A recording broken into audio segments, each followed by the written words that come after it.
when I got sued $93,000. Yeah, yes. Wow. Yeah, long hours. Just a sidetrack. I almost died in the gym, bro. I swear to God. When you make passion your source of income, it can kill your passion. So it killed my passion again. I've been through a lawsuit. I've been through failed businesses, successful businesses. So, like, do you think you're happy with where you're at now? Before that, I was really in the dark place. But the dark place came when everything was okay. Hey guys, welcome to episode 4 of The Uncommon Path. Today we're interviewing 31-year-old entrepreneur Faiq. He owns a boxing gym here in Singapore, and in this episode we talk about his journey over the last 10 years of trying and failing, from getting sued in his first business to nearly dying in his own gym because he was so exhausted from working so hard, and to finally opening his boxing gym today called the Six Boxing. And I think his journey really defines what entrepreneurship is. There was a lot of challenges he's faced, and how he's overcome them was truly inspiring. And I think the mindset that he shares and the lessons that he's learned are truly valuable. And I'm excited to share those things with you guys here in today's episode. So without further ado, I really hope you guys enjoy this episode. Hey man, let's get started. For the people who don't know who you are, who are you and what have you built? Wow, where do I start? Yeah, so I'm Faiq Zulkifli, 31 this year. New dad. I've got a 2-year-old. Who am I? So basically, I run the Six Boxing Gym. It's a gym, and as well we've got a basement, traditional gym down at the basement. And it's I think Six Boxing, we're about 2 years old. And prior to that, I did run 2 other gyms and some side businesses of my own. Yeah, so that's about it, I think, for myself. Damn. Yeah. So how long do you think you've been doing all that for? I started in this industry about 11 years ago. So when you were 20? Yeah, 20. Wow. Yeah, got my feet wet a bit. Started training friends, and then I think in national service I had the chance to be I'm not sure if people are familiar, PTI, so physical training instructor. Yeah. So not the most loved person, but that was when I realized how much joy I get from coaching or like imparting fitness on others. Yeah. And so once I had a taste of that, I thought, I wanted to chase that again. Yeah. Well, when do you think was like the first time? Was that before your national service?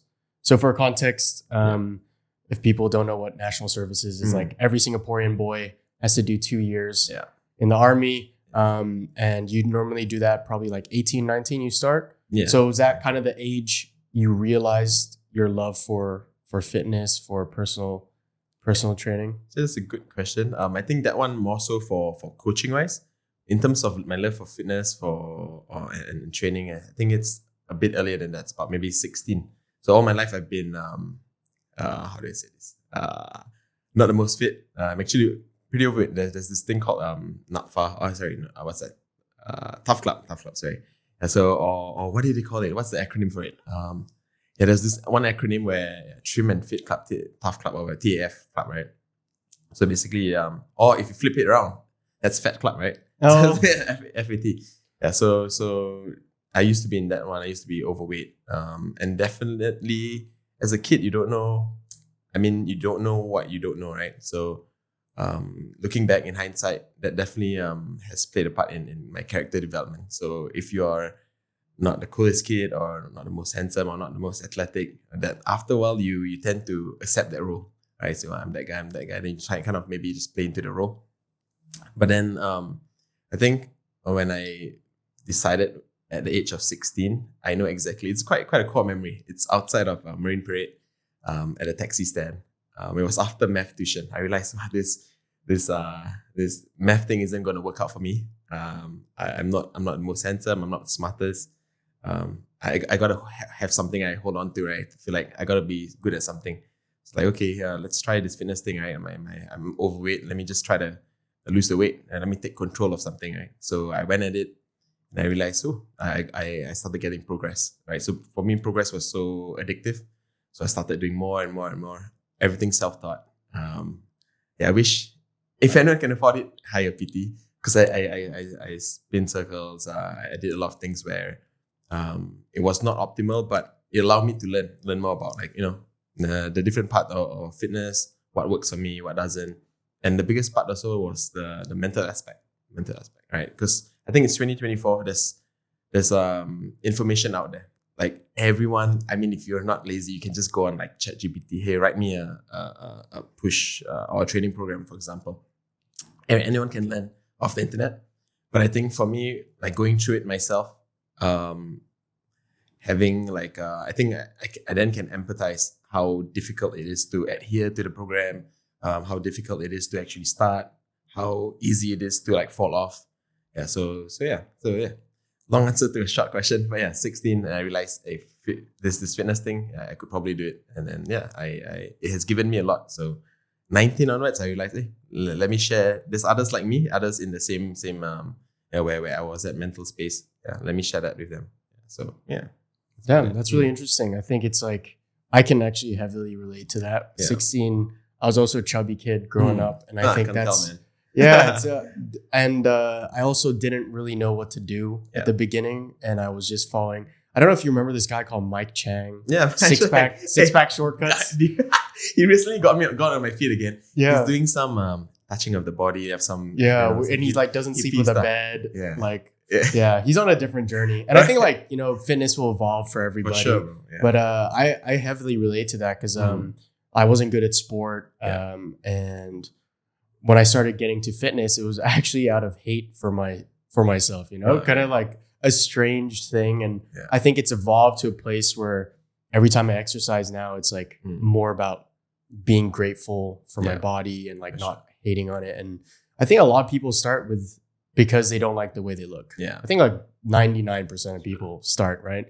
And like you said, it started being something that was character development for you in a way, like you started improving. And I feel like fitness at that age can be very formative for the rest of your life. Yeah. And I'm really glad that I got into it, especially, like you said, it wasn't like you didn't really know what you were doing at the beginning. Yeah. And there's a lot of information on the internet and it can get really confusing. Yeah. But it's nice to see because you're also making content about it. And I have some questions about that later because I think that's important when it comes to building a business as well. But yeah, do you think, you had this phase where you started getting into fitness and then you went to NS and then when did you actually decide to pursue a career? Okay. So in fitness. So I actually studied tourism management, right? So that was the diploma. But I thought like first job, okay, let me go and chase, right? Let me go and try give this thing a chance. So at that point we didn't have much studio gyms. This was about 10 years ago. And the whole fitness industry isn't what it is right now, although it's just a decade. So the only options were like commercial gyms. So I went to the first one I saw, which was Fitness First. Yeah, so just nice. They were opening in Market Street. It was their first. I guess we were the first batch of trainers to come in. Yeah, so this was my first experience in the fitness industry, working in the fitness industry. And I think in hindsight, best decision. I wouldn't change a thing. Would I recommend you to go and work in a commercial gym? For character development, yes, but don't stay there for too long. Maybe, yeah, maybe just to explore that further, right? As a 21-year-old going into a commercial gym, yeah, it's fast paced, man. You realize then, the whole thing I was telling you about, wanting to share this like what fitness has give to me, like in terms of how I look and also thus my confidence and my quality of life. I wanted to share with others. Fitness First took that away from me. So yeah, probably won't call it, but let's these commercial gyms took that away from me. Why? Because you soon realize you got to do sales. You have to sell. Yeah. So I think Fitness First was evolving. They were probably the first commercial gym that was evolving in terms of going like people's first. But if you just take a step back, California Fitness, you step in. If you're not going to sign, they're going to call a manager in. The manager's going to look at your Tenita body analyzer. They're going to tell you, oh, you're going to get a heart attack. Oh, you're obese. You're not doing anything. Or you want to train on your own. Go and train your own. I'll see you in 6 months. So this kind of pressure, right? That was real hard selling. So it was definitely not what I what I want to do or what I thought I signed up for. So that was like, that was a hard learning curve. But yeah, it did teach me how to connect with people. I met a lot of people. As a 20-year-old, I'm talking to like C-suites or people in the working industry, working adults. So they get me out of that shell, and it's just practice, right? So it was a lot of good practice for me. Yeah. Yeah. And so you think that the hard selling part of about commercial gyms was the thing that you really disliked? Yeah. So I think now as a business owner, I I understand why it's part of the ecosystem, right? No one wants to sell. Everybody wants to just give free information. Everybody is very easily okay to be like, oh, you don't want to sign up with me? Okay, thank you so much. I'll see you again. You now understand the part about, okay, let's try to close them.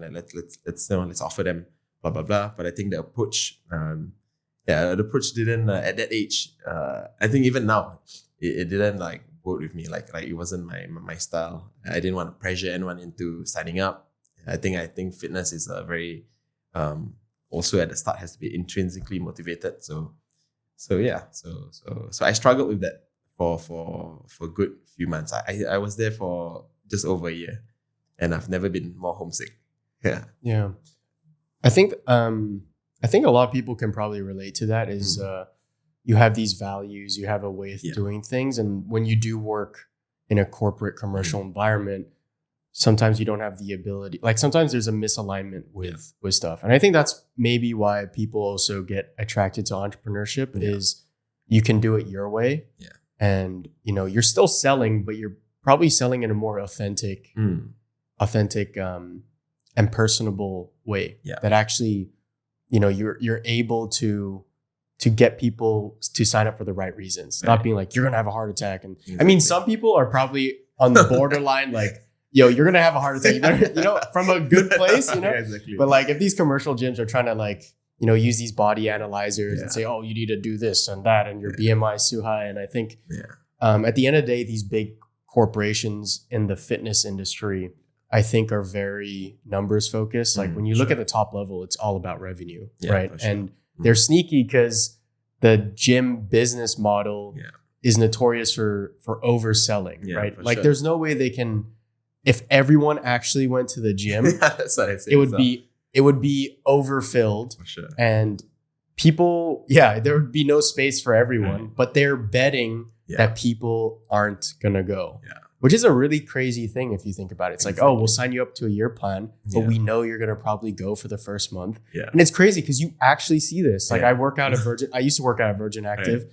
And I remember in January, it's so busy. And then March, April, May. And it's like, oh, May's like, I have the gym to myself now. It's super quiet, but all these people are probably still paying the membership. So it's a really sneaky business model. And I think... I know I went to your gym and I think I already felt like it was, and I like smaller gyms too, because you feel like it's more authentic. And I think, at least for people in my generation as well, as well as your generation, you're not old.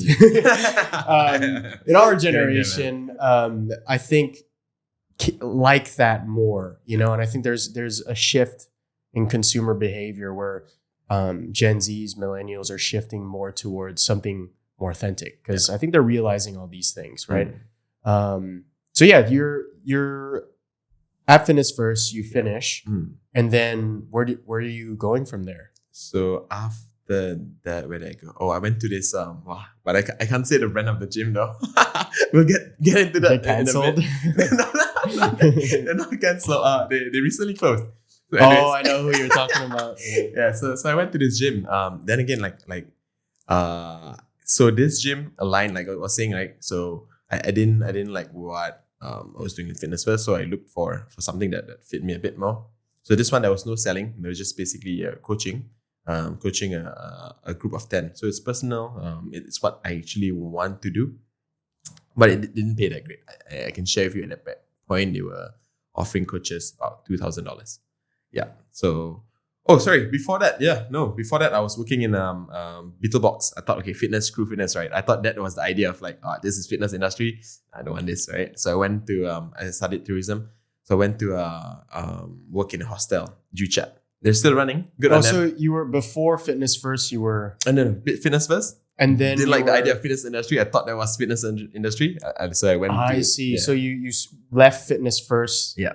thinking that fitness is not for you anymore. Yeah. And so you went and fell back on your diploma, Yeah. which you got in tourism management. Yeah. So you're working for a hotel then? So far from a hotel, a hostel. A hostel. So it's in Juchat. Juchat. I don't know what number, but they're still around. So that one again, I wanted somewhere where it's small, where it's personable. The good thing about that hostel was it was like family run. So you get to not only learn your role, you learn everything like about running the business itself, doing the front desk. I even tagged along because there's a USP, the unique selling point for that place was that we do off the beaten track tours, food tours. So you'll have red light district tours. We did Juchat Katong food walk tours. So things were like very different from what the Singapore Tourism Board is offering. Yeah. So with that, I learned a lot. More so, again, the communicating with people. So you meet firstly in Fitness First, I meet like people from the office, and then now with Beetlebox, with this hostel, I'm meeting people from different countries. So I think this all helped to where I am now. Like people always say like, oh, you can chat with everyone, you're very comfortable. I think it's just practice. Right? It's just the same spiel after a while. Yeah. So I was there for another year. And then doing that, I really fell in love with like meeting people and speaking with people, right? So I wanted to do what my boss was doing, the owner of the place. He was a certified tour guide.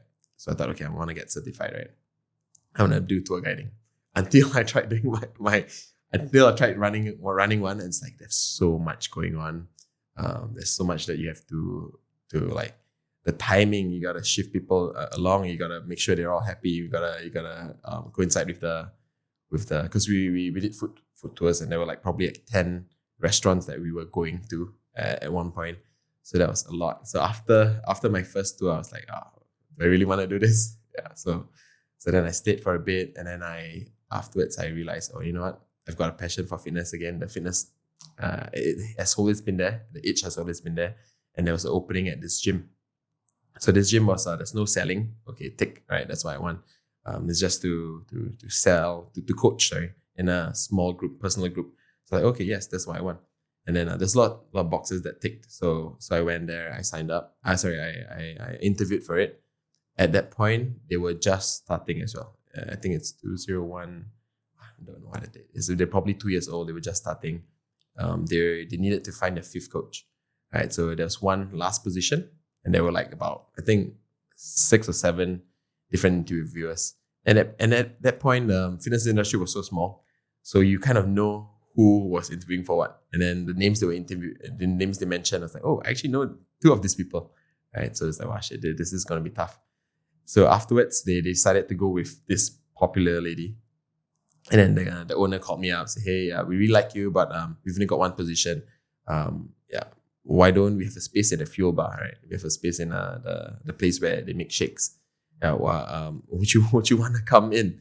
So I'm thinking, I'm a chef, fitness, I'm a coach. But to make shakes, that's totally different, right? But like, you know what? Let me just put one foot through the door. If this is somewhere where I want to be, let me just get in, right? So I did. So I left the Bitter Box. I left the hostel scene, and I went into this gym. For 3 months, I was making shakes. I was not coaching at all. 3 months later, this person, she fell off, and then thought, hey, you know what? Like, yeah, there's an opening. Yeah, you're here. Yeah, you've seen the business. You've done so much of the classes. Let's get you in. Yeah, so that was the start. And I want to, although later on I'll share the whole why I can't share their name. I do credit this gym for for the trainer I've become, because the core values that they taught me, the base that they taught me, the coaching style that they've taught me, I do want to credit them. Like it's very personal. They keep it simple. It's very straightforward. The cues that you have aligns with me, right? So if you want to get someone to squat, I mean, there's 100 cues that you can get, but what I've learned from this gym, they've made it very simple for the coach and for the client that's receiving it. So yeah, that's about it, man. Yeah. Yes. No, that's cool, because I think Your journey is really interesting because you kind of, left, finished school, finished army, Yeah. and you never really had like a concrete plan. Yeah. I think No. like I see that with people my age as well, Yeah. and like just finishing, and what I went through as well after Mm. finishing university and national service. Like I didn't really know what I wanted to do, Sure. and I think that's the beauty of it, because like you're 31 now, you have a business, you're probably looking back at like, damn, I was kind of lost, but at least like I got to experience being a personal trainer at a commercial gym. You found out you didn't like that, so you tried tourism, but you're still like learning things along the way. Yeah. And I think even if someone wants to be an entrepreneur, it's still good to try and work, and try and learn from these other companies. Or Exactly. I think being at a startup or like a really small company is great. The culture is going to be a little bit different, but you're also going to be a lot more hands-on with it, which is great when you're young and you you're going to get a lot of work, and pay's probably not going to be so good, but you can get a lot of experience. And that's what I've learned myself is I've learned a lot from working for other people. And that's really interesting. Do you think throughout those times were you always thinking, one day I'm going to start my own business, or did you just, was that something that just happened eventually? I guess never, right? Because I also come from okay, 31. I also come from an era where, in terms of we were being fed this to open a business. People who open a business must have huge capital. So this was what we were being fed, right? So as someone who comes from an average I guess family, it's nothing you even think about. You can maybe dream of, but you're so embarrassed to even talk about. You don't have money. How are you going to start business, right? So I came from the era. Right? To open a business, you need capital. But now in this day and age, I think now as an entrepreneur myself, what's more important than capital? There's going to be investors. People have money. There's going to be investors left and right. What's more important than having capital is skill, right? Skill. I'd rather have someone who has good skill, someone I can invest on. That guy, I want him, rather than someone who just has a lot of money in hand, right? So so I came from that time. So to answer your question, no, man, not even. It wasn't even in my head to open a business. Like I would say, I don't have money. I won't even entertain that thought. So that was it. So take me to fast forward to when you are about to start your business. Yeah. What about your mentality changed? Did you just bump into an investor one day and be like, oh, I can actually get money for this business? Because a gym business, I try to open a gym, it's expensive. Let's explore that. We're gonna have another podcast. Well, you gotta flip it around, man. But sure. I think it's not something that they teach you how to do.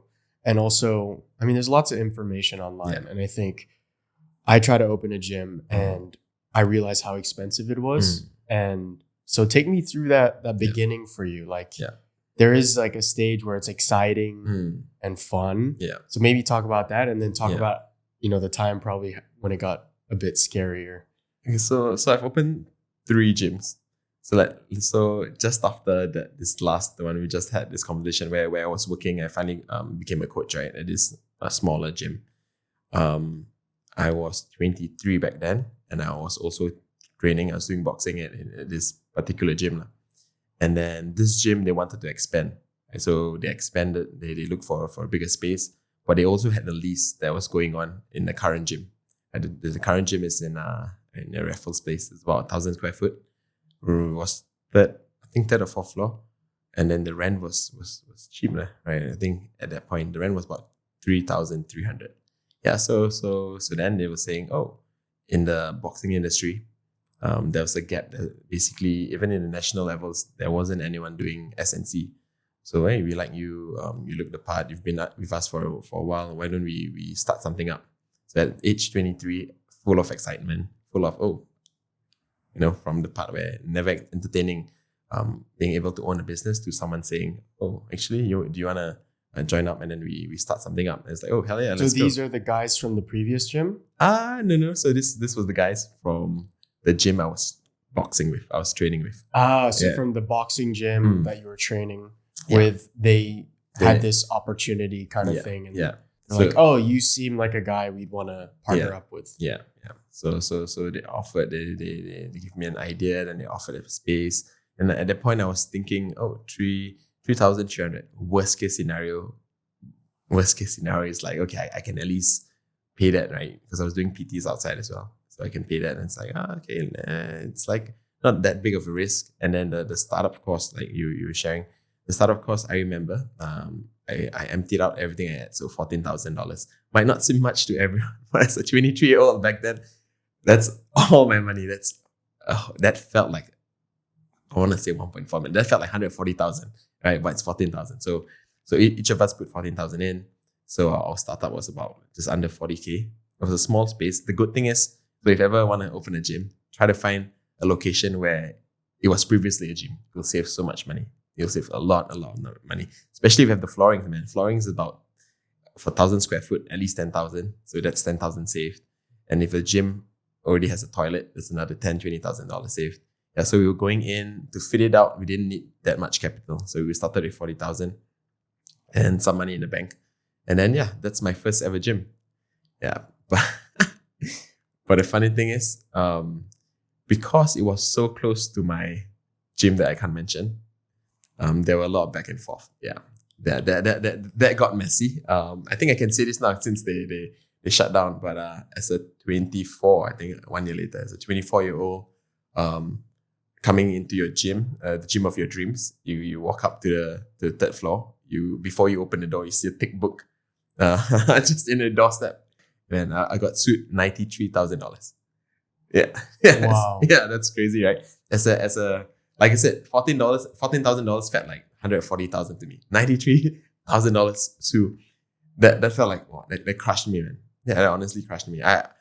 In that space of running my own gym, I built a small community. I loved what I was doing. Were we making a lot of money? Hell no. Right? I think we were bleeding for a good 10 months.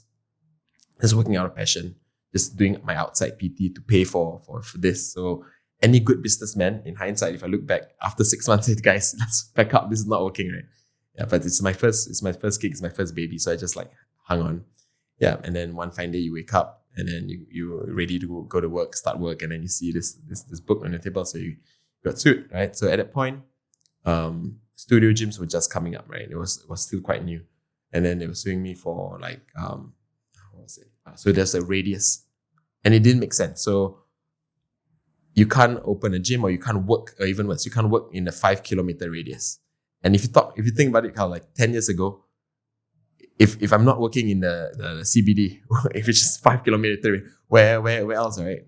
So before, there wasn't any gyms in the heartlands. No one like who would work out in the heartlands. No one wanted to open a gym in the heartlands. There's no gym in the heartlands. No one wanted to go to the gym in the heartlands. So Heartlands is the so as in like Ang Mo Kio, like the Toa okay. Payohs, yeah. So like for me that didn't make sense, right? So then it was a lot of back and forth. That was the dark time, man. That also killed it killed my passion for fitness. It killed my passion for like, screw this like entrepreneurship thing. Let me just go back to working, right? Or working for someone, because it's tough, man. It's you enjoy doing what you do, but it's like everything's not working out. So that one as well, that was like how do I say, like a kick to the throat. Because before I started this gym, I spoke with the previous owners. I said, hey, I'm gonna do this. I'm a 23-year-old. Like, can you advise me? So I remember three visits. I've had conversations 3 times. I sat down for coffee 3 times. Hey, there's an opportunity here for me. Like, do you support me? Yeah, go. His own words were like, okay, I'd rather keep you, because they were gonna open another gym. We're probably gonna push you to be a head coach in this area. But if you want to do something crazy, man, I was young as well. I did something crazy, go. So I guess that was the blessing, right? And then to later on, after I opened it, to flip it around and then to create this whole story, that was like that kind of sucked. Did you have to close down your gym because of that? Ooh, actually no. So we fought it out, and then so we fought it out, and that's when I realized how expensive lawyer fees are. An email is about $350, and this is after a friend discount. So we spent about 13, just under 14,000, 13,000, just going back and forth. At the end of the day, we settled outside of court for $1,000. It's crazy, man. But the whole timeline was long, right? So you just back and forth. You're like putting in more money, like because my lawyers is like, oh, they don't really have anything to hold you for. Like what you did is you didn't do anything wrong. You have these text messages that has covered your ass, and then you also the only thing that is against it is the 5 kilometer radius. But you can challenge that, right? Anyone can put in a contract that. Where else do you want to work in the fitness industry? Right? So he's like, go. If I were you, if you have the money, you have the appetite, go all the way. Right. So thankfully, once we hit 13,000, I was like, nah, I don't want to go all the way. Then we tried to offer, and then they offered. They knew. I guess it was a scare tactic as well. They didn't want their own trainers to have the same ideology and then try to open their own gyms beside. Yeah. So I guess mainly it was a scare tactic, and then they just decided after close to like nearly a year to just settle it outside for $1,000. But that year, man, the whole year, knowing that I might get sued for 93,000, that's quite depressing, bro. That's honestly quite crushing as a 23-year-old. Yeah, but I think this I tell people now that was like an expensive lesson. Like people paying like 40,000 for a uni degree. I didn't go to uni, but that taught me a lot. That money spent. Yeah, that taught me a lot. And were your partners, your business partners, were they very supportive the whole way? Supportive in a way where they were a lot older and they had money, so they're like, "Faiq, let's go, let's fight them, screw these guys." So they were like, "No, we can't get bullied by this, So, but I'm like, no, I got nothing in my bank. Like, if I had a lot of money, honestly, if I had a lot of money, I'll go all the way. Because now, as a 31-year-old, if that happened to me, go all the way, man. You have no basis on me. This is like bullying. I spoke to you 3 times. And then now that I'm building some form of community, you see me as a threat. I was quite blindsided. I would have gone all the way, but I was 24 and I had no money. So I was like, what do you think kept you going in that situation? Because it would have been easy to be like, okay, well, I can't afford this. You know? Like let's just give up. Yeah. What kept you going? What kept me going? I guess my okay, because I also agree that there's no basis, right? So I think let's just keep going. But also the threat of, okay, we can keep going, but what if you lose? If we lose, then it's $13,000 plus 93,000, right? So what kept me going, in terms of that to fight that lawsuit, I guess, was later down because they filed in I later on learned that there's a big lawsuit. So above 25,000, that you file it in somewhere else. Below 25, it's small claims, right? So then they had a mediation. The lawyers were actually penalizing them. They say, you know what? The losses that you get doesn't amount to more than 25,000. So you know what? You get penalized. Let's bring it down to small claims. So when I heard it was small claims, 25,000, my partner was like, fight them all the way, bro. Fight them all the way. Yeah, because they were like, don't get bullied. For me, it was like, you know what? I just want the cheapest way out. I don't want this cloud around my head. I just want the cheapest way out. That must have been really, that must have really affected you. For sure, right? Bro. Like you're already it's already difficult at the beginning. Yeah. So then you just added a whole nother layer to it. Yeah. And so how was business during that time? So business was okay. We weren't like making a lot of money, but I think we were just breathing. We were just breaking even, maybe a few hundred, a few thousand there. Yeah, I'm pretty sure at most the profit was less than 5,000 a month. So you weren't getting paid basically. No, yeah. As a running partner, I was getting $0. $0. Yeah. I think that's a problem at the beginning. Yes. Because you actually don't make any money. Yeah. You have to wait a year, 2 years. Exactly. And sometimes if you put even more money in the beginning, it takes even longer. For sure. So I think that's the really difficult part. Like you're going through all of that, you've got all this stress, all this risk you've taken, and you're financially not rewarded. Yeah. No, and I think that's why a lot of people give up at the beginning, right? Like it's very difficult to keep going when you have so many things stacked against you. Yeah. So that's why I find it interesting that you just kept going. And I think do you think if you didn't have those partners backing you financially and also it's also their business technically, but if it was just you by yourself, do you think you could have survived? Then I would just be depressed. I wouldn't know what to do. I wouldn't take steps. I wouldn't. I'll just crumble, man. I think I would be crushed because I just didn't know what to do. Who lawyer? Who, you know what I mean? Where do I start? Do I represent myself? Do I have to look for a lawyer?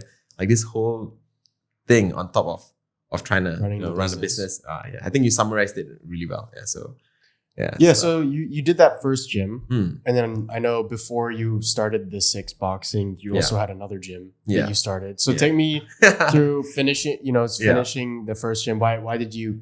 Is it still open? Did you close it down? It is. No, it's still open. So I gave over my shares. It was about, I think, close to 2 years.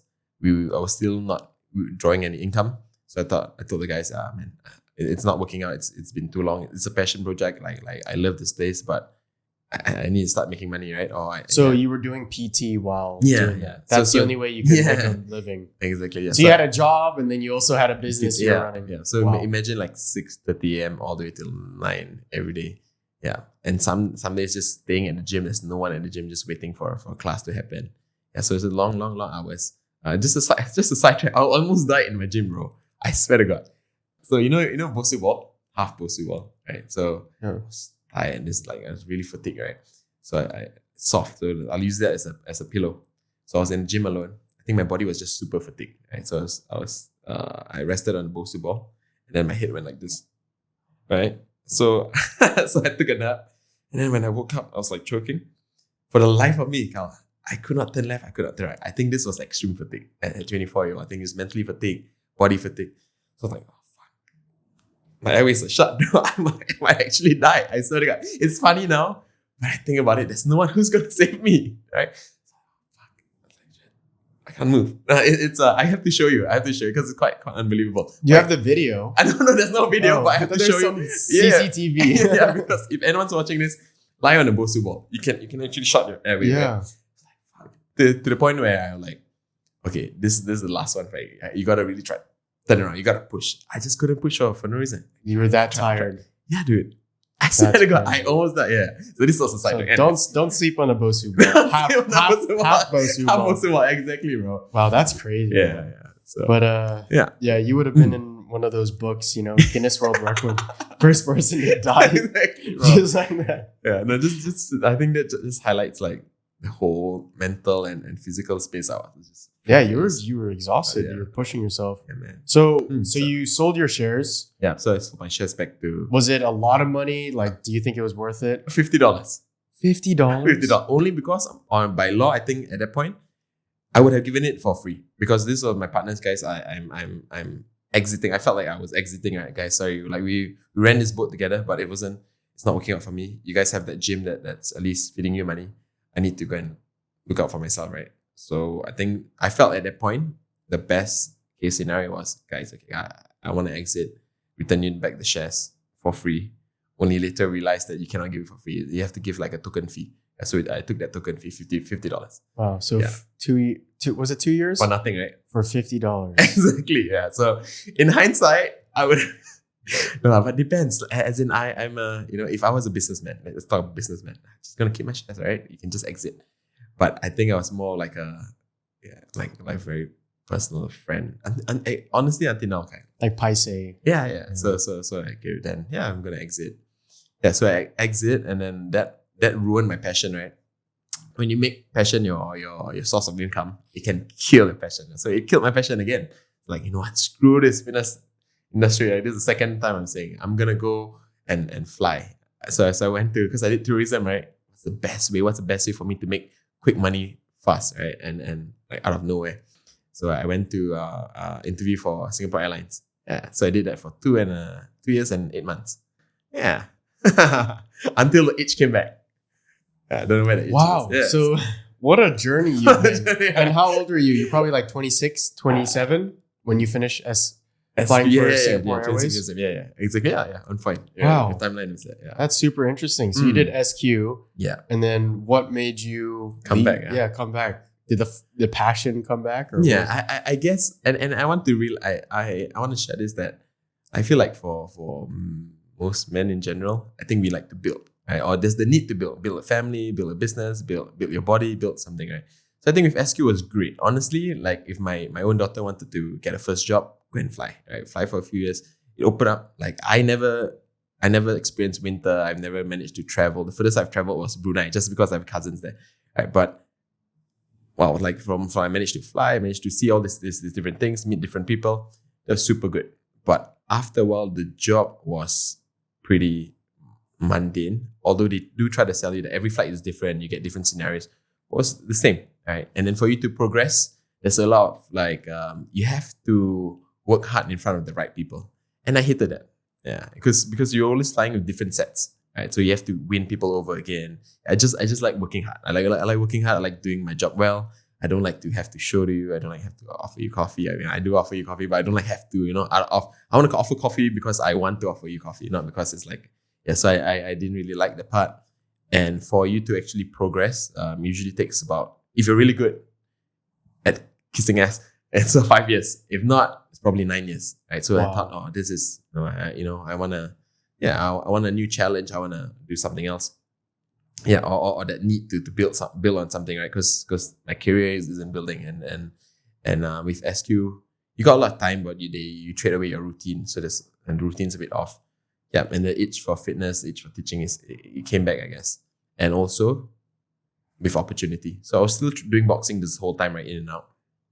So one fine day, this gym that I was boxing at, they said, hey, I guess, oh, you're very personable. Similar situation. We want to open a gym in Serangoon Gardens, right? So then, yeah, we're looking for a boxing guy. We're looking for a coach. We're looking for a head coach. Do you want to come in? Yeah, because they were looking for someone like boxing and also, to manage the gym, right? So yeah, maybe let me entertain that, because at that point I was thinking, I don't leave, right? So just nice, timing was right. I came, I met the guys. It was two Australian guys. Then so we decided to start it up. But at that point, they were asking me what pay do I want, right? So I was saying my SQ pay, right? So some months I get about 5,000, so I put that $6,000, and then it's like, nah, we're not gonna pay that. I put that knowing the fact that in the fitness industry, then as a boxing coach, you get about 2.53 at most. That's very little money, right? So I say, I understand. Yeah, this is a business. You guys are starting out as well. Okay, I took 2.5 thousand. Don't do that. So I took 2.5 because that's the industry rate. But I feel like through my experiences, I know how to. The older me would have just said, let's just, okay, sure, I'll just do it and I'll run it for you guys. So based on my experiences, I then said, okay, but I want some shares in the company as well. And for my PTs outside, I want 100%. So I don't want to give any split, right? So if I do all this, then I can see my 6,000 there, right? So I get about 3,000 to 4,000 through my own PTs. You don't take a cut. The gym doesn't take a cut. I run everything as a running partner. You give me 2.5 fair, and then you give me 5%, because I'm telling them, if I come on board, I'm not going to be a 9 to 5. I'm going to be maybe 8:30 to 7. If the members are there, they still want to talk to me. I'm that kind of person. I'll stay. Right? I'll run this gym like it's my own. All right. So yeah, allow me some shares. So they gave me 5%. And then I also told them that I want to buy in more, right? So eventually, if I'm going to run this place like it's my own, if I'm running 100% of the company, I want to buy in more. What's 5%, right? Yeah, so that happened. And then, we started our own gym. Yeah, so as much as I say, and they do treat me like a co-owner, I only own 5% of it, right? So the second year, I bought a bit more. Third year, I bought a bit more. You had to buy shares. Yeah, from them. You didn't earn the shares. Yeah. So because if I could do it all over again, this hindsight things, right? Yeah. So on the third year, I realized, and that gym did really well. I think it's a franchise now. Out of all the franchise, we were always first or second. Yeah. I think they had 12 branches then. So we did.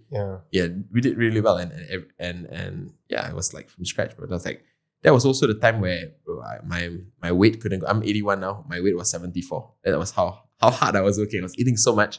I was just doing so much. Yeah, every class, if you care, it can be very tiring. So it's like I really cared for every class. Like we built a great community, and the guys from there are following me all the way. I think that just goes to show lah. Yeah. So on the third year, my partner was doing his own thing. One of the partners was doing his own thing. The other partner wanted to go back to Australia. So then I was like, okay, hold up. That means I'm running this thing on my own, right? You guys are, checking in, doing the marketing and stuff, but I'm basically running this gym on my own. So let me buy in more. I think I'm going to put 100%. I've shown you in the first year. We've built this on the second year. on the third year, it cannot continue, right? It cannot be such a small shareholder, right? So I want to buy in more. There was a little bit of back and forth. They were going to sell it to me at a discounted rate as what we were valued at.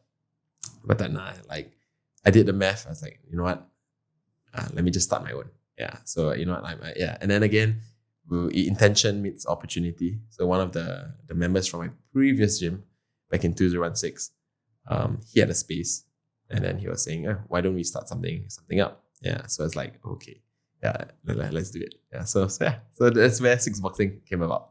Yeah, it's a long journey, but wow, that's super interesting because it's trial and error over and over. And I think what I really admire about your story is you were never in it. Like, you were in it for the money. Like, obviously that's you need money to survive, right? But it was never the thing you were chasing. You know, like, it was never like, oh, I'm going to do this because it's going to make me quick money. I mean, except SQ. Yeah, I need money. I mean, to be fair, 2 years with no income. Yeah. Like, not that you had no income, but no income from the business. Yeah. Like, you're probably in a different mindset. I had no income. Whatever I was getting from my PT, I was paying to the gym. It's like, so that's true. Good stuff. So I think I admire that. I think you had the right values going into it, and I think people get the misconception with entrepreneurship, thinking like, oh, I can just make money really quick, and you could probably do that. Yeah. But then you also have to ask yourself, like, how sustainable is it? Is it the right business model, especially for the industry you're in? Starting a gym, it's very hard to make money, and it's very hard to be successful. And I think you've seen that personally yourself. But I also think, even though you didn't start your own thing by yourself from scratch, you had these opportunities come to you, I think that it taught you so much. Yeah.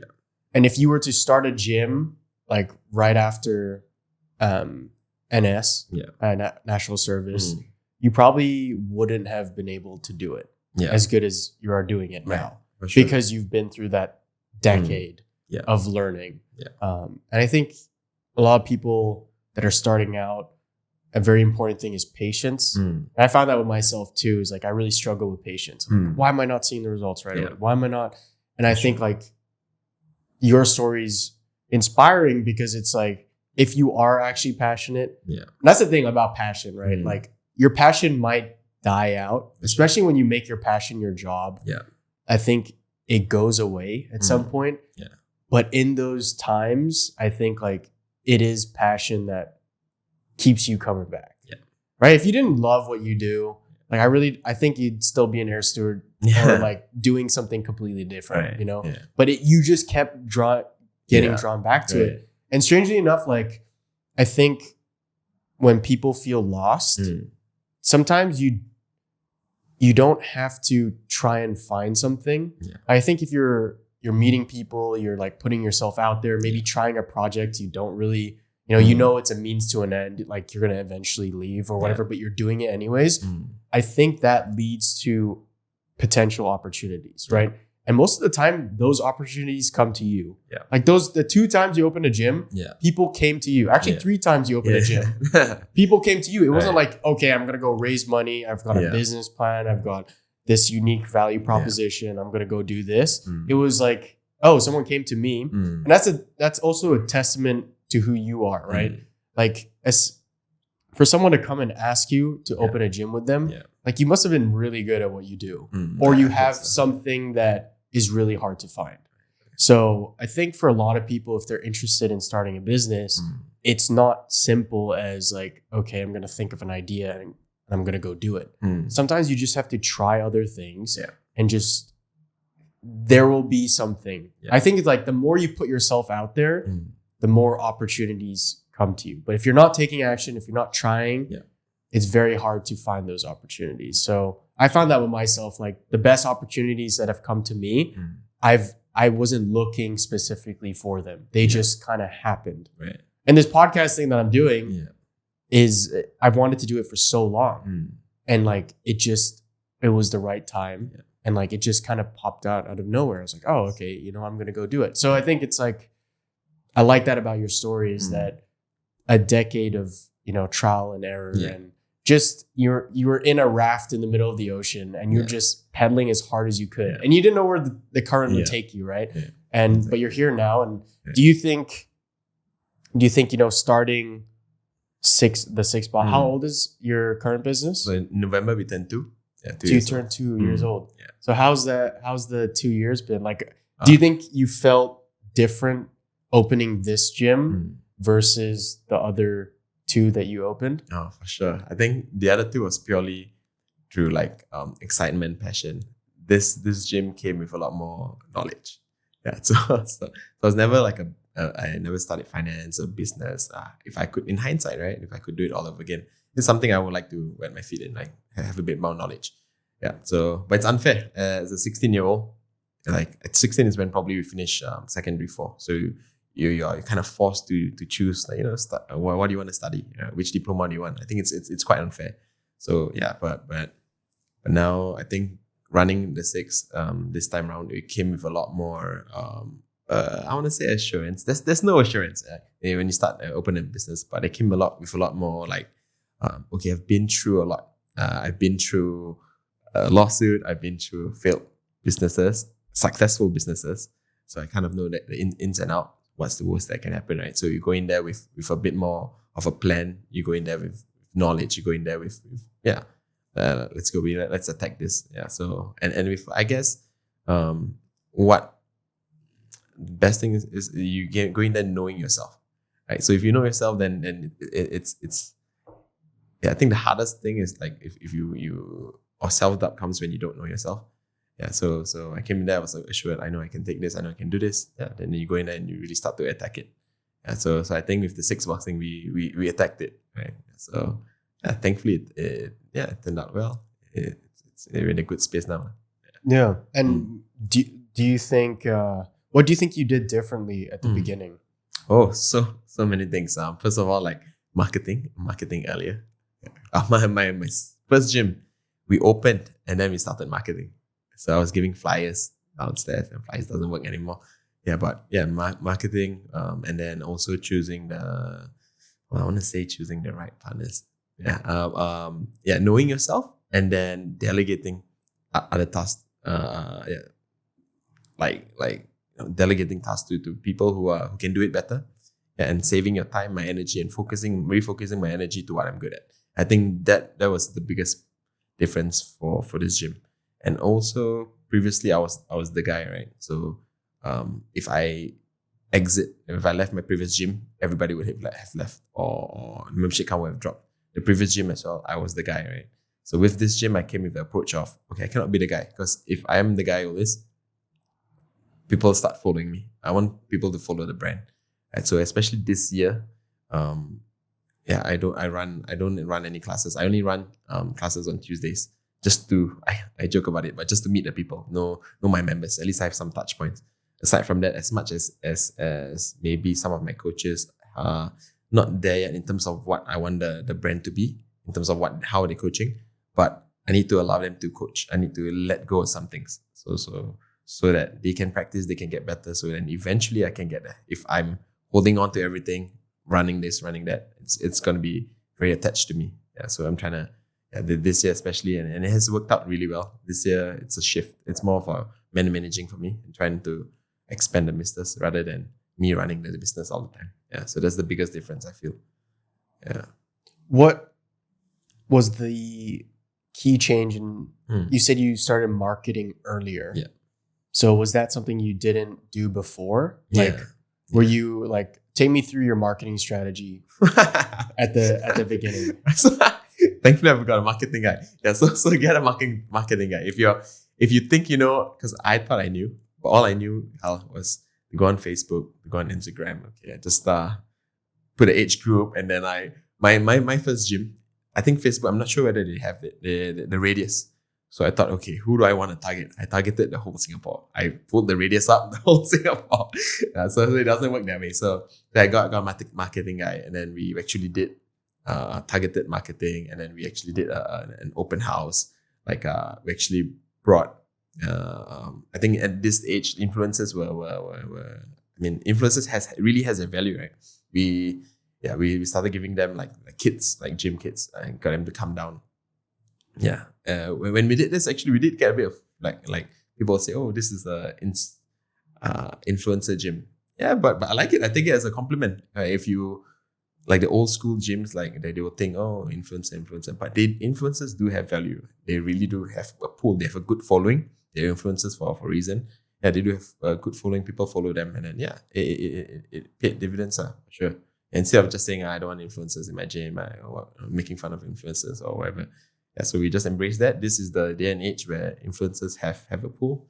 We banked on that. So I would say getting influencers in, targeted marketing, and then doing an opening day. These three things were vital for the good start that we have. Did you have a budget starting out, or was it kind of like, let's just get as many people in the door as possible? When you say budget, we have a percentage that we put aside, but also whatever that was left in bank, which is not a lot of money, honestly. Yeah, but yeah, any good business would put like at least 20%, especially at the start, right? Put a lot more money at the start for marketing to hopefully ROI comes back. But for us, we didn't have that big of a capital, so we try to do what we can do and then work with what we can. Thankfully, we had, I guess, better than money is connections.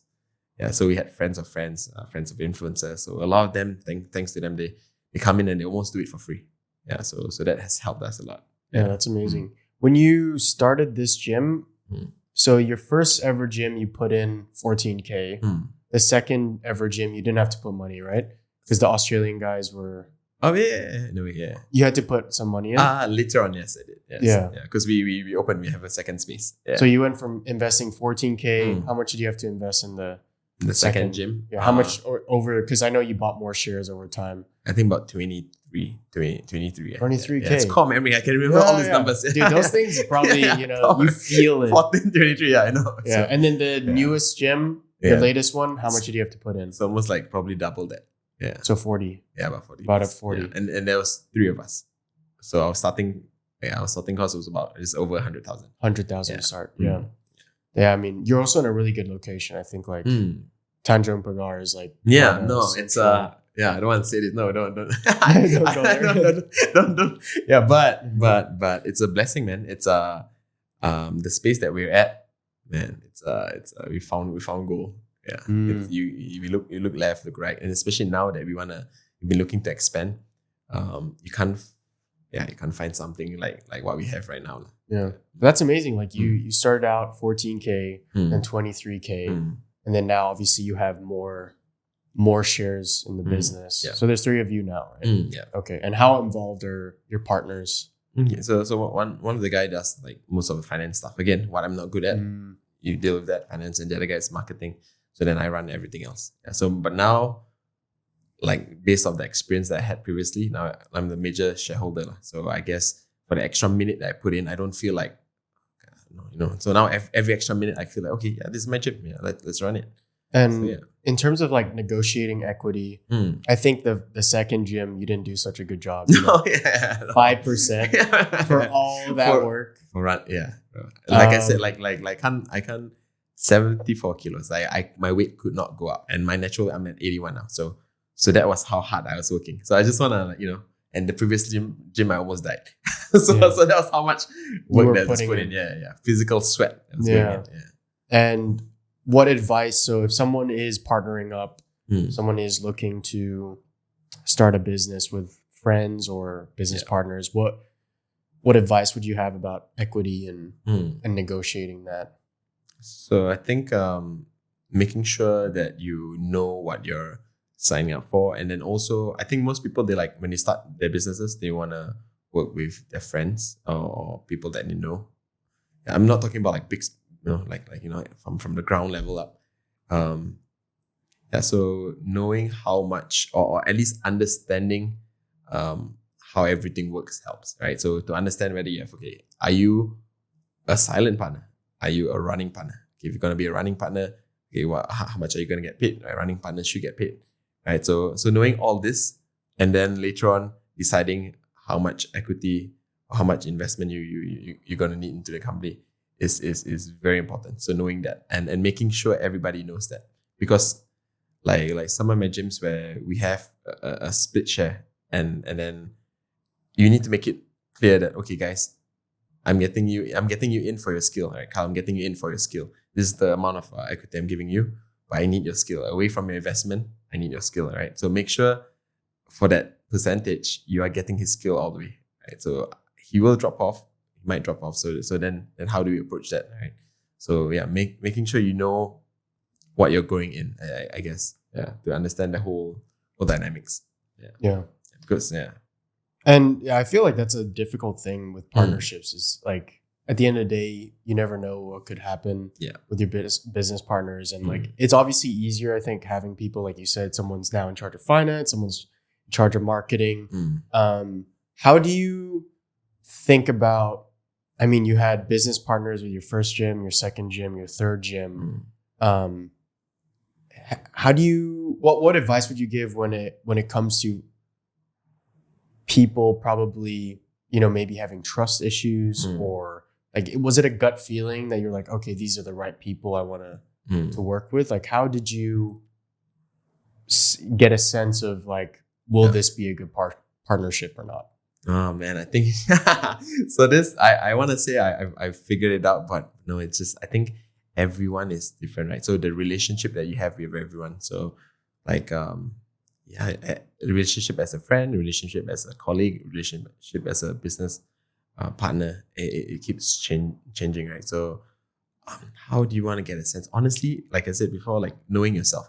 I think most of us, if you have the skill set, if you have the appetite, the capacity, you have the income, you have the capital, do it on your own. Like I've spoke to different gym entrepreneurs, and they're doing it on their own, and I totally understand. Like I understand why they do it on their own. It's not, I love my business partners, but sometimes I wish, you know what, I should have just done it on my own, right? But yeah, you must know yourself, and you must know which part or how much you're willing to give up for the value that they bring. And if it doesn't, for example, let's say first year is good, but second year maybe, Carl, I don't think the value that you're bringing to the company is the same or to what we agreed, right? So then you need to take on these tough conversations, because it's like a honeymoon period, right? You meet a girl and you think this is it, and then once the honeymoon period is over, then as long as you guys can all be at the same level and can communicate.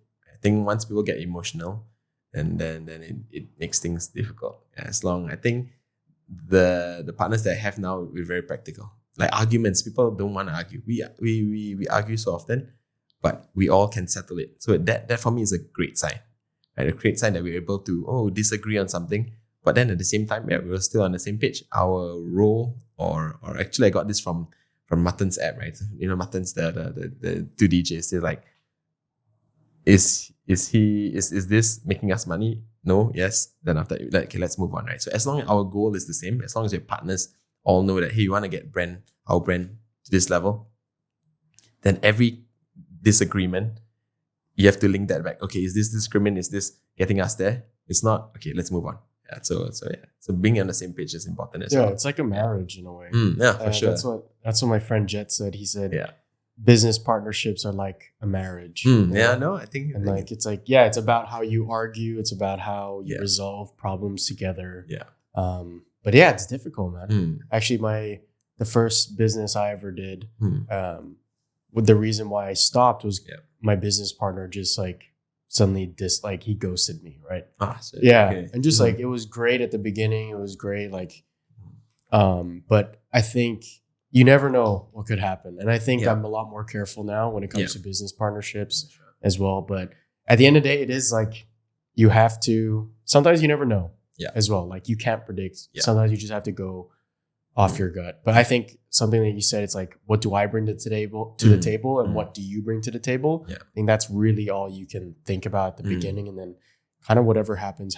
But definitely they can be your friends or people that you're okay with, but like you still have to be quite hard about, how much value. And like you said, it's about knowing yourself. Like how I know I'm going to put so much value into this company, and this is why I deserve this amount Yeah. of equity. Mm. I think that's a very tricky thing when you do it with friends, because Yeah. like, you know, you don't want to ruin the friendship at the same For sure. time. But yeah, what are your plans now with the business? So you're saying that it's doing well. Yeah. Now, if you don't mind sharing, No, yeah. like how much roughly do you Oh, make? so Like, if I compare it to your previous two guests there, Yeah. then it's man, this is the most overwhelming one, guys. So, so like based off our profit, it's 20% of what we, so it's still nice, but 20% out of a small number. I'll just leave it at that. yeah, so, but is it like above 10K a month? Like, is it life changing money? No. So somewhere there. yeah. Yeah. But yeah. But again, But you're making good profit though. 20% profit yeah, for a 20%. gym that's like on the Yeah, higher end of things. Yeah. Thankfully. But then again, like revenue's like, let's say like 20% out of 50,000, for example. I'm saying that's our revenue. Yeah, but it's still around that amount. Yeah. Yeah. So it's okay, it's good. But again, like for us, like we've seen the space. The biggest thing is the bottleneck, like the space. Yeah. Now there's demand. People are kind of fighting for classes as well. So that's where we are. We've been looking for a second location. And then based off the price, because as a gym, let's talk about boxing gym, right? Not the basement PTs. The dollar per square foot is a big thing for us, because let's say we go $10 per square foot, and then I need to see the space itself. How many students can I get per class? Because there's only one 6:30 p.m., one 7:30 p.m. a day. Right? So I want to know how much I can fit, and so on and so forth. So the number for us now, we're looking at $5 per square foot. And $5 per square foot, if you're looking in the area, you cannot find any. Yeah. So it's been pushing us out. So recently, we did sign a letter of intent at Jalan Besar. Yeah, we were about to lock it in, and then it just fell off. They decided to sign with another gym, a jiu-jitsu gym, because they were offering $88 more, and I think per what? For the entire per month. Yeah, per month. Yeah, $88 no. I guess I don't know, because I was trying to bank on, guys. Bank on our brand, right? And still our brand is such a big thing. But I was trying to push that fact, and the fact that we wanna stay here for long. Yeah, but they went with the one that was staying more. Fair enough. Yeah, so we're still searching. Yeah, so that's the plan for the gym right now, to find a space, a second space. Yeah. What are the risks with that? Because I think it's a very tricky thing. Yeah. Right. You're doing really good. You can probably maximize the space. Demand's going well. Things are going good. Yeah. And I think like that's kind of like the next stage of entrepreneurship. And I think a lot of people finally start something and then it does well after all the times they've probably tried and failed. Yeah. And then they're like, okay, how do I actually take this to the next level? And I think with a gym, it's hard because, like you said, we've maximized the space. Yeah. So now you're like, okay, we have to go to increase business and revenue. We have to open a whole nother location. Yeah. And that just doubles your risk in a way. Yeah. So is that something that you've thought about for a long time, or was it part of the plan, or like what's stopping you from just keeping this gym and then maybe doing a different business? Or no, I think you kind of like summarized it so well, that actually everything that you mentioned goes through my head. But there's actually a statistic, I read it somewhere. Most businesses fail, or a percentage of businesses fail when they expand, when they have this. Yeah, so like it will start to crumble, right? Yeah, so that's a scary thought, but also at the same time, I guess our approach has always been very calculated. Yeah, so we won't go in and like, oh wow, I like this space, let's put another like 200,000. We just bite what we can, I guess, chew, or we can be able to lose, which is also a downside. So like, I come into most businesses, I wish because based off like past experience and where I come from, or basically the income, or the amount of money I have, right? So if I've got a lot of money, my approach would be different. My approach has always been, how much am I willing to lose? Which is like actually can be quite a negative thing, right? So I never once calculated max opportunity cost, right? So even if it's gym, I was looking at it, okay, this is the amount. Even my first gym, $3,000, I could do with that. But I never calculated, okay, $3,000, but this space, what's the max opportunity cost? So then when it starts to do well, I'm like, oh shit, okay, this is our max opportunity cost. Shit, actually maybe I should have look for something a bit bigger, right? So that's, but it's easier to think the other way, right? We always want to play it safe. Yeah. So with the second space, yeah, I'm actually quite glad that the it didn't go through. Now I have a bit more time, and then also, like you said, going into something else. That's definitely something I've been wanting to try. Also, I told myself that I need to diversify a bit. Yeah, because now this is a whole other podcast if we start talking about COVID. My second gym 5 weeks in, then the whole COVID thing happened. Yeah, so that was another learning lesson. That was another thing, right? But then again, if I tell myself, okay, I've learned from that, and now I'm still doing the same thing, I can't say, and none of us can say that another COVID won't happen, right? It's gonna happen. I should be prepared for it to happen. But right now, if COVID happened tomorrow, Cal, I'm I'm gonna freak out. Yeah, because I don't have that plan. So that's why, like you said, to maybe start another business, something that maybe I can do, which is like pandemic proof. Yeah, I might. Pandemic proof. Yeah, I like so that. I need to find that. Yeah, so especially now with a family to feed, right? So yeah. Yeah, let's talk about that. Yeah. Family. So you recently got married, and you're father now. Man. A new Sounds father. so strange, bro. How's that been? Raising a family and being a good father, being a good husband, like while running a business. Like how have you found that so far? Well, I think like with most things, like the journey I've just spoke about, it's just learning on as you go, because you can try to like go for courses or learn online how to be best there, how to be a good partner, but man, I think nothing can prepare you for fatherhood, or nothing can prepare you for having a child. And this came from me, who I've always said, I never want to get married. I never want to get kids. I don't like kids, man. Until today, I really don't like kids except my own. And so I think most parents can relate to that. Man, I don't like kids, honestly. And I'm at the playground. I bring my daughter to the playground. I'm like, oh, man, I'm ready to throw a quick combination to any of these kids. Yeah, but it's been a blessing, man. It's I totally understand it. It's really life changing. It gives me, like, I've always had purpose in my life. I won't say it gave me more. It definitely gave a lot more purpose in my life, like redirection. And I guess now the beautiful thing about it, or what I'm thankful for, like my daughter has given me, is now I live for someone else.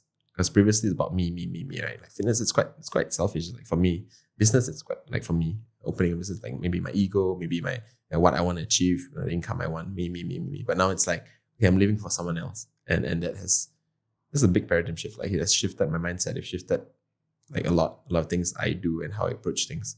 Yeah, and to answer your question, it's been really tough, but super rewarding. It's super rewarding. Yeah, really. Yeah, that's a thing. Do you feel like now that you have a family and you have like this greater purpose, you're living for other, your wife and your kid now, like, do you feel more afraid? Oh, that's a good one, man. Yeah, that's the biggest one, bro. That's honestly your appetite for your risk appetite gone down. Like when I signed the letter of intent for the second space, on that day itself, as soon as I signed it, I wanted to puke. I've never felt this, and this is 3 businesses in, right? So yeah, exactly. Yeah, on the money here, bro. Like I wanted to puke, and then that was 2 p.m. I signed. And then 4 p.m. I told my business, hey man, wow, I'm feeling so sad. I really want to puke. 6 p.m. I want to puke. 10 p.m. That's different. I've never felt this way. Yeah. So scared, like really scared. Because fear. Yeah, that's fear. That's fear. And I've always said like the thing you mentioned at the start about this whole thing that you're doing. I can totally relate to it, because I'm a big plan A guy. I have plan A. I've got no plan B. Maybe people think it's a bit risky, but then I got to make plan A work. I'm all in, right? I've got no backing, right? So I go in, I want to do this, I set my mind to it, no plan B. Because I think plan B is an easy way out. I got plan B, okay, I'm just going to go 100%. So same thing, right? With this, now, living for someone else, having a kid, having a family, it's not a risk I'm taking, it's a risk we're taking already. So I was scared. I've never felt that way. Yeah, I couldn't understand it, but I just wanted to puke the whole day, bro. That's crazy.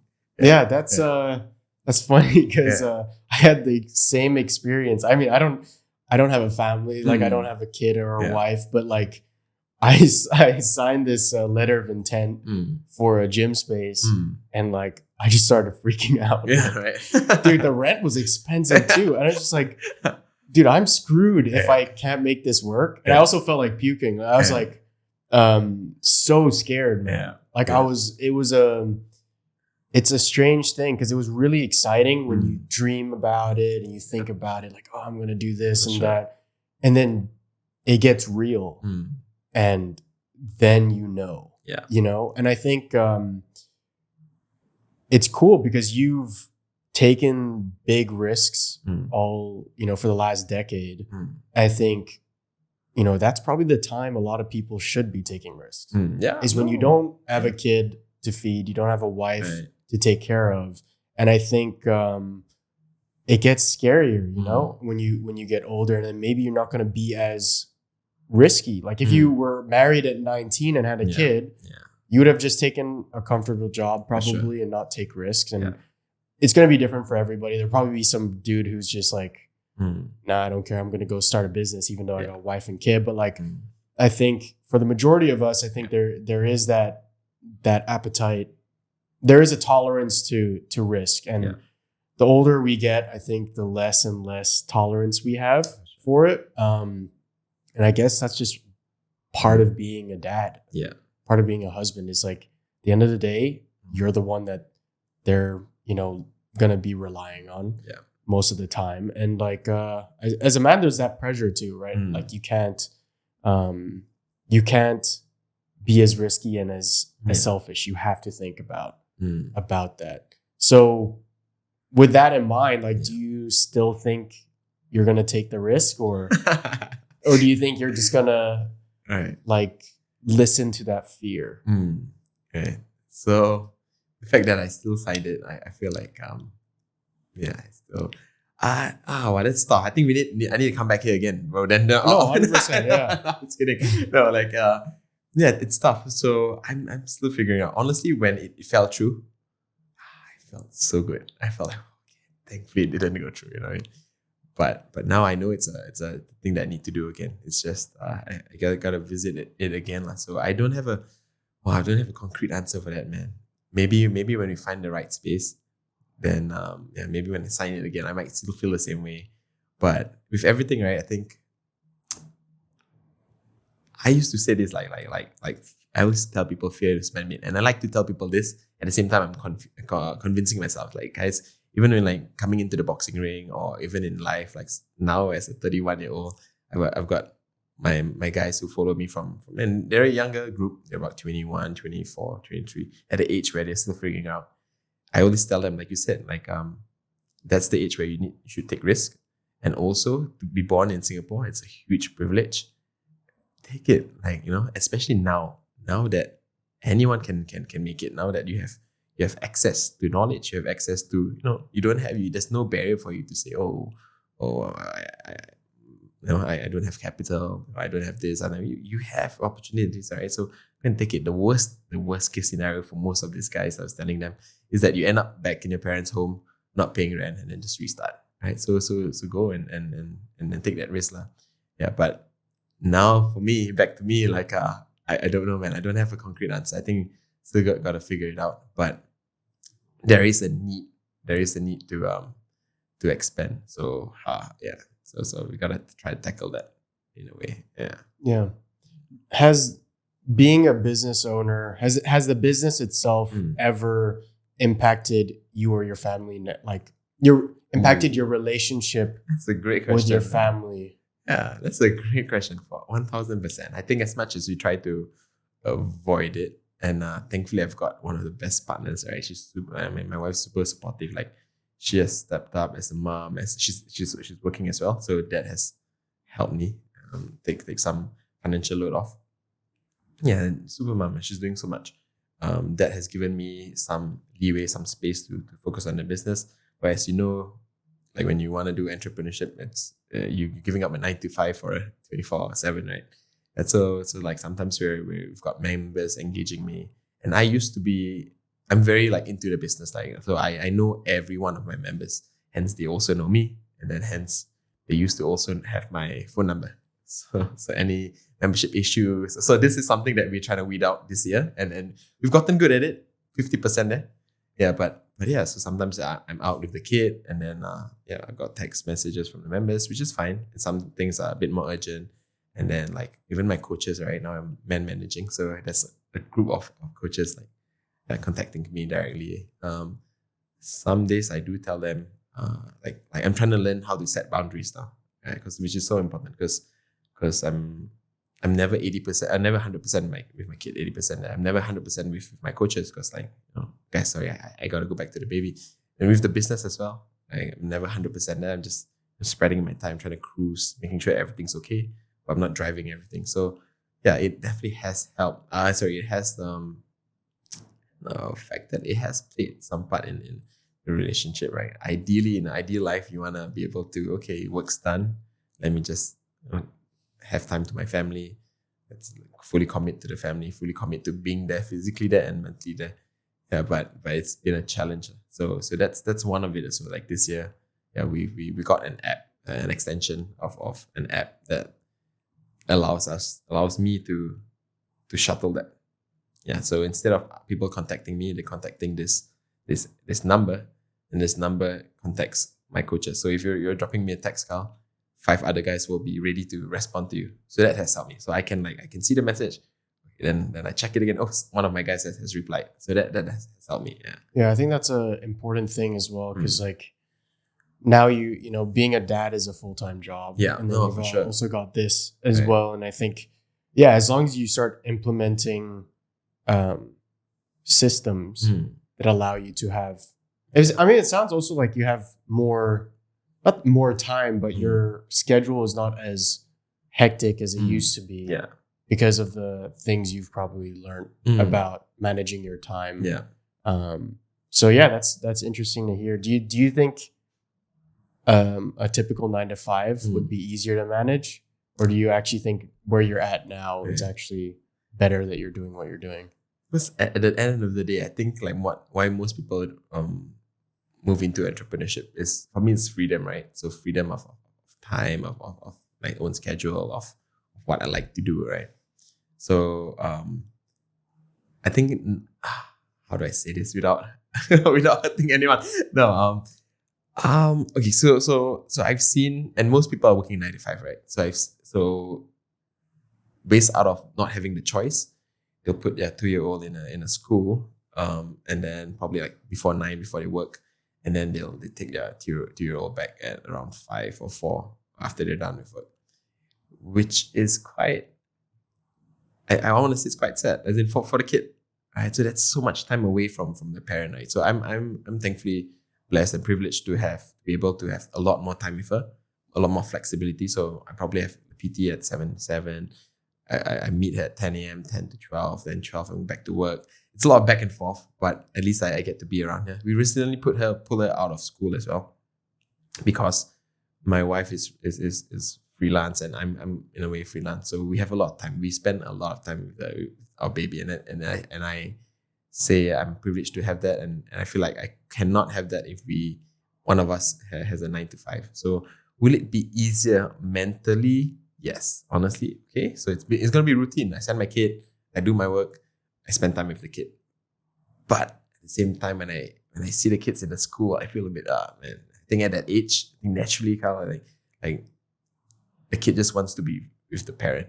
Yeah. So I'm even thinking of right now, since before we expand, the fact that we're not expanding right away, I'm thinking of even just moving away for 6 months before we put her back into a school. So we were looking to travel for like half a year. Wow. Yeah, just for the kid. Yeah. So that's the next thing. That's awesome. Yeah. So I think this will segue nicely to my next question. But do you think so if you do travel for 6 months, half a year, you're gonna have to probably put the business to like second, third priority in a way, right? Because you're traveling and you're gonna be doing that. Like, do you think like is business number one priority, or is family number one priority? I think family. Yeah. Now it's really 1000%. family. Because now I'm still learning to set boundaries and stuff. So Sundays, like I'm not even touching my phone. So even for my coaches, like sometimes they need something from me. I'm like, okay, guys, I'm with my daughter now. I'll call you later, I'll text you later. So it does get me to work. So if you realize I'm very active when I'm not, I'm very on, right? So at least my time is now, instead of scattered, my time is like, if you text me from if I'm not having a PT, like 7 to 12, I'm there. I'm always there. Then afterwards, from 11 p.m. onwards, if you text me, I'm there. In the middle, I'm not going to reply to your message unless it's urgent, and then call me. Yeah. So given that, like, what do you think success means to you? Right. So I think, I think being able to not think, like the freedom to not worry, to not think. So when I can get there, when I can for example, my kid, so recently she's into ballet. So I'm still thinking, how much are the packages? How much are they? So when I can say, you love ballet, let's sign you up. Full stop. When I can say that without worrying how much the package is, how much the down payment is, how much, or what if you go travel, how do we, then to me that's when, okay, I've got success, right? I've got a family that it's very bonded. I've got the freedom of time. I've got I'm in a good financial space. Yeah. So that to me, like, I feel like this is where I want to work towards, right? And where I feel like, okay, I'm able to achieve that. Yeah. Yeah, that's the thing is, like, in order to, it's like to get that financial level, you have to work really hard. But then you also want to spend time with your kid. Exactly right. This is so tough. That's probably a really difficult thing as a dad. Yeah. Especially a dad who's, trying, that you have big goals and whatnot. Like, do you think you're happy with where you're at now? Like, I know you said you still worry about certain small things like that, like paying for ballet classes, but like, are you content? Are you happy with how your life is right now? So I used to think I was content when I was 25, because as a personal trainer, as someone with my dad, because you go based off what you know, right? My dad earned about $4,000 to $5,000 after 41 years in the same company, right? So this X thing, right? You don't see this kind of people anymore. So to me, that is the bar. Like, if I get that money, I'm good, right? So then by 25, doing my PTs, I doubled that. So I finally hit a five figure, right? So when I hit, and I told myself, once I hit 5 figures for a good 6 months, I'm gonna get a car, right? So then at 27, I got my first car. It was a COA car. It was 33,000 only. Paid it. So I thought I was content, right? So I think contentment, man, I'm still figuring out, man. So now I want to say the business is running not great, but like good. I don't have to worry about it. And then my family, my kid is like, everyone's doing well. I'm in a good space. But am I content? Wow, it's tough. I'm just gonna share this with you, man. So before that video, I've started doing the vlogs, right? Before that, I was really, really in a dark place. But the dark place came when everything was okay. Yeah, so which was strange. So I did speak to some people. That dark place, I even went to online, right? I don't want to say I have depression because I don't act like I know what depression is. But I went online. I did 4 quizzes, like Mindline and other quizzes, right? So all of them told me I have depression. But then I said, screw this. This is like me as a gym. Hey, Carl, here's a quiz. Oh yeah, Carl, you need to go to the gym. I feel like they were trying to sell me a product. So screw this. So then I even got my blood test done. So my testosterone is on the lower side. So this can be very long, right? So 8 to 29 is a healthy range. I'm on 14. And so usually for someone like me, like we're very active, should be somewhere around 20 or even 20, more than 20. I'm at 14. So maybe that's throwing me off a bit. So sorry, I got off track. Yeah. What was the question again? Yeah. Are you happy? Are you content? I'm content. Okay. You said that your lowest time came when everything was good. Everything, exactly, right? So I was just feeling very empty, right? And then also I always have this feeling. Maybe it's do you believe in like the love language thing? Yeah. Sure. Okay. So I was never like love language, but there is there is some sense, truth to some it. truth to it. Like for me, I realize mine is giving, right? So if I'm able to give, and it's not for you. Like if I can give you a Lamborghini, Kyle, you'll be happy. But I feel like the fact that I can give it to you, it's selfish for me. I feel, oh, nice. I feel good. I feel good gifting, right? And then so I have these feelings because I guess then I'm not content in a way where I would tell my wife that I sometimes would apologize. I would say like the life I envision for us is still so far away from where we are. And what I'm doing right now, it's not the fastest way to get there. So I still have this, and I still, it's a me thing, right? And then I do have friends saying, but sometimes just look up, look at your wife, look at your house, look at your baby. Do they really need all those? And honestly, they don't. But it's just in me. Yeah. So to answer your question, am I content? I would say no. But yeah, but I wish I can find contentment. I think it's I don't know, maybe it's an entrepreneurial thing, maybe it's a sickness, maybe it's but you always want to just one up. With the house as well, I recently just bought a house, right? So I thought this is my forever home. It's a nice location. It's a four-room flat. It's good. That's all we need. But then as soon as I got my house to Carl in a month's time, I was jogging around the area. I saw this penthouse. Okay, I want to live there, man. I want to live there. So contentment is hard, man. And I think it can motivate you. It can be a good thing, but also sometimes it can like destroy you here. Yeah. So I felt like that was tough for me. Yeah. Still figuring out, man. Oh yeah, I think a lot of people actually go through that, and right. even the people that have all the things you want, they probably still feel the same way. You know, it's like they're billionaires that are still getting richer. Yeah. And they still work really damn hard. It's like, but you can buy anything you want. You can have everything. Yeah. I think it's a human condition. And if we suddenly were so contented and so complacent, we might not strive for more, you know? And I think you do still have a responsibility as a dad to be like, I want more for my family. Like, imagine if you didn't have that. Oh, fair enough. You know? Yeah, that's like, would you want the other side of it? So it's like, it's a double-edged sword, you know? Yeah. It hurts, but then it's also probably what drives you. And wanting the best for your family, for your wife, for your kid. Yeah. There's nothing wrong with that. And it's going to come with dark times. Yeah. You're going to really like question, am I working as hard? Should I have done something different? Yeah. And I think like that's just part of being a dad. And I think like that's the responsibility that I want one day. Yeah. You know, it's in a way it's like kind of a privilege, you know, because you get to take care of someone. And like I think that that's something you should be super proud about. And like you said, you are doing well, you know, like it's kind of, you think too far in the future, you start looking at shiny objects. And I think it can take away from how good your life is right now. And sometimes it's social media. I think a lot of people in our generation is like, we're starting to find that social media can start clouding our judgment. So it's a difficult thing to balance. And yeah, it's a strange thing too. Yeah. Like it's just, I guess humans are just that way. Right.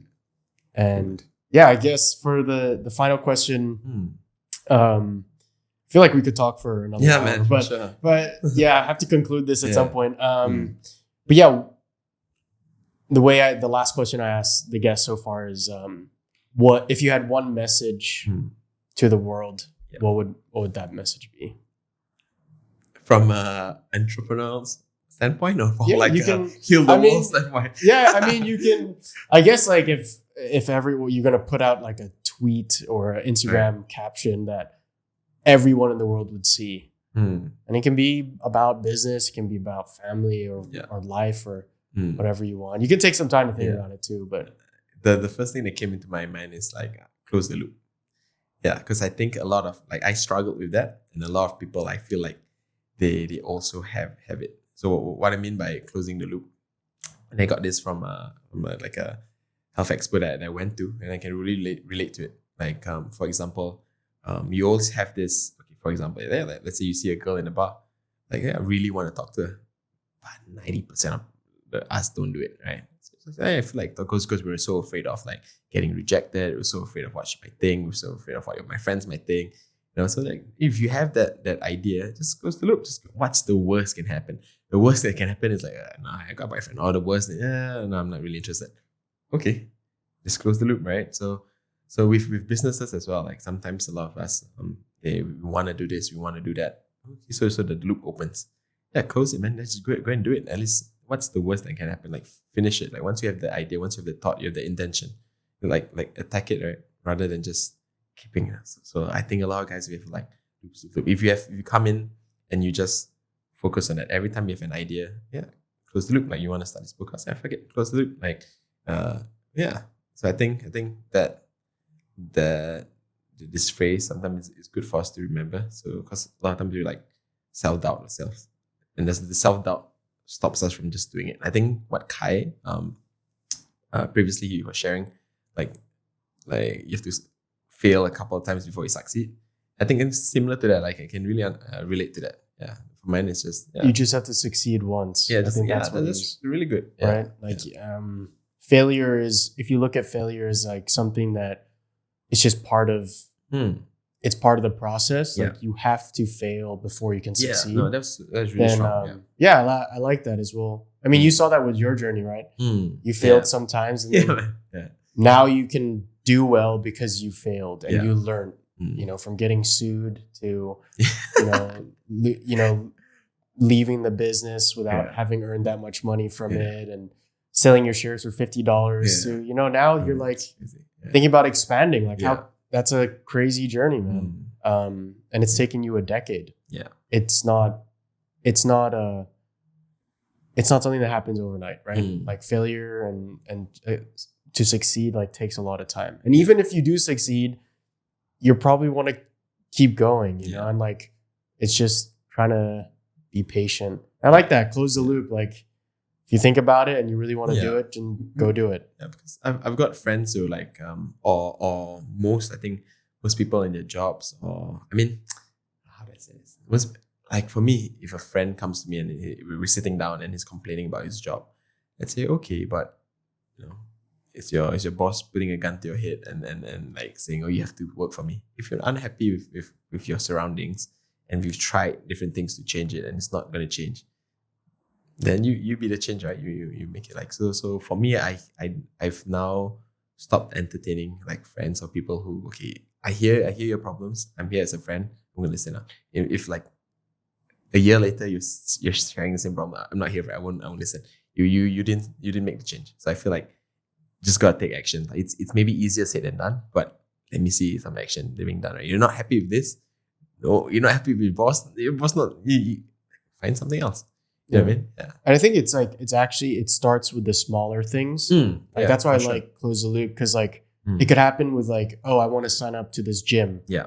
Close the loop. Go sign up. Yeah, I want to go for a run this morning. I want to finish that book. Right. And then when you start like when you start taking action, I feel like you become more empowered. And then for a big decision like leaving your job, working, chasing your dream or something like that, then it becomes easier. But if you can't do the small things, and I found that with myself, like I had big dreams to chase, but I couldn't get up in the morning to go for a run or a walk, or I'm just like, it starts with the really small daily things, and that's somewhere that people can use that, what you said, like close the loop. Yeah.